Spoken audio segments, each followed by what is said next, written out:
Hey everyone, welcome back to the Lonely Overlander. As we head into the close of 2022, I thought it'd be a good idea to throw together a TL Overlander year in review video. A year in review of the first year of the channel, in fact. It's really been a roller coaster ride of sorts, in more ways than one, but an overall success as we look forward to 2023. I guess we have to go back to the end of 2021 to begin. I knew the plan going forward was to mount a rooftop tent to the truck. The roof rack options at the time were the plastic mounted factory Ford rack or nothing. I flipped back and forth on the rack option, not really knowing if and when the aftermarket would get a product to market, but eventually placed my Bronco order without the rack. The more I thought about it, the more I felt like I should have ordered the factory rack. I emailed my Bronco specialist at Kitchener Ford to change my order and add the option, only to learn that, lo and behold, Ford had just issued me a VIN. So my order was locked in.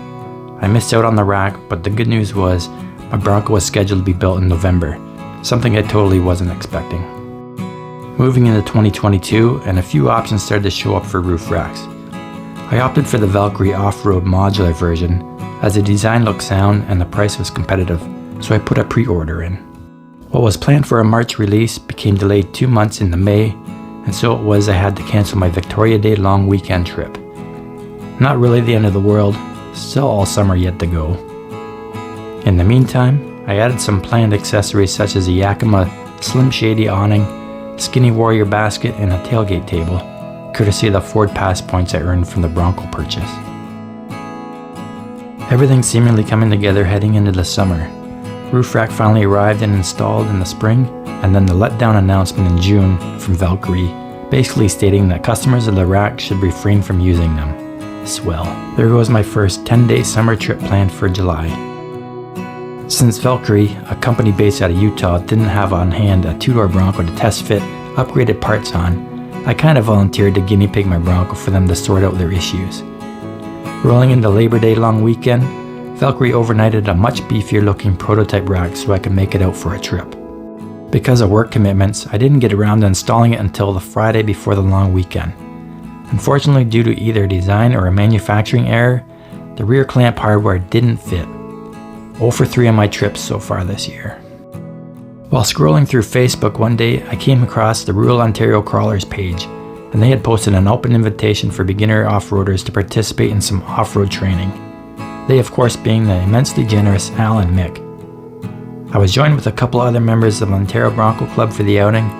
Overall, it was a full day of learning some trail ins and outs and getting our tires dirty.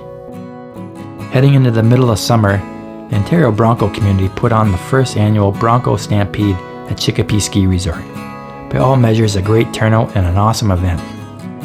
At this point, I already had installed the custom load floor my friend Dino was very instrumental in building, and during the show and shine judging at the meet, it turned out the load platform was the pivotal piece that set my ride apart from the rest. With a $500 accessory voucher I won at the event, I added a moto-built jerry can mount and a rough country tailgate reinforcement to the Bad Mule. With finally having a working, if not 100% finalized roof rack set up, and 2 more weeks of vacation scheduled for the year, me and Jackson finally headed off for our first ever Bronco Overland trip. Beforehand, I did some crown land mapping and virtual scouting to help plan the trip, but driving off solo that fine morning, it very much felt like a lot of it was up in the air and a lot of unknowns still loomed over the trip. But what better way to start an adventure? After arriving and setting up at our first overnight spot, all worry and trepidation vanished as I was able to totally unwind and just enjoy everything about why I do this in the first place. The first night wasn't physically too far from home, but the following day traveling farther north, getting Jackson and I into much more remote Crownland beauty, we happened upon an incredible riverside spot we spent the next 2 nights at. It was an incredible time. On the way back home, I wanted another night to break up the long drive, so as soon as I got in the cellular range, I got online and lucked out on reserving a site at beautiful Grundy Lake Provincial Park. Well, breaking up the long drive and scoring a nice long hot shower. All in all, a successful maiden voyage. My second planned trip, which chronologically happened later in the summer, but didn't air on my channel until much later, was a trip with my friend Lee entitled Jackson's Last Ride. If you haven't seen this episode, sadly it has a heartbreaking ending. From an editing standpoint, this trip went on the production back burner. Even when I did eventually manage to get around to airing it, you could clearly hear in my voice a difficulty narrating the episode. It was great to have some company along on this trip and create some long-lasting memories with my dog, but more importantly, getting Jackson outdoors in nature where he loved to be and take advantage of every opportunity to spoil him. My last trip of the year was a bit of a departure and experiment from my previous videos. Being the Canadian Thanksgiving weekend and the full color height of autumn, I wanted to do an episode with no narration or voiceovers and just allow the visuals do all the talking. Overall, I think that's the direction I want to take the channel, to creatively try and express the isolated immersion in beautiful natural settings and not a vloggy, over-the-top and loud extreme off-roading adventure show. On my first trip, there were issues with getting the drone up in the air.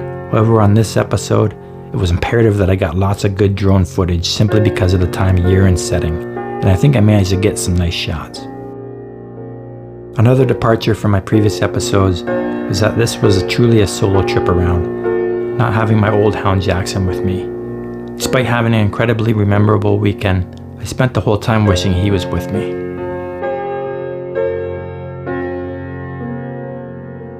I've watched my channel take off and grow over the summer and currently have over 350 subscribers, which just blows me away. I never ever thought I'd be here doing this. It's funny, it wasn't that long ago remembering hitting 12 subscribers. Double-digit subscribers. If you're just a casual viewer or maybe not yet subscribed, you might consider doing so. As a subscriber, you're able to get notifications to new episodes, like and comment on the content, and have similar channels recommended to you by YouTube. If you have a smartphone, you likely already have a Google account. And if you have a Google account, it's just a couple of clicks to get up and running on YouTube.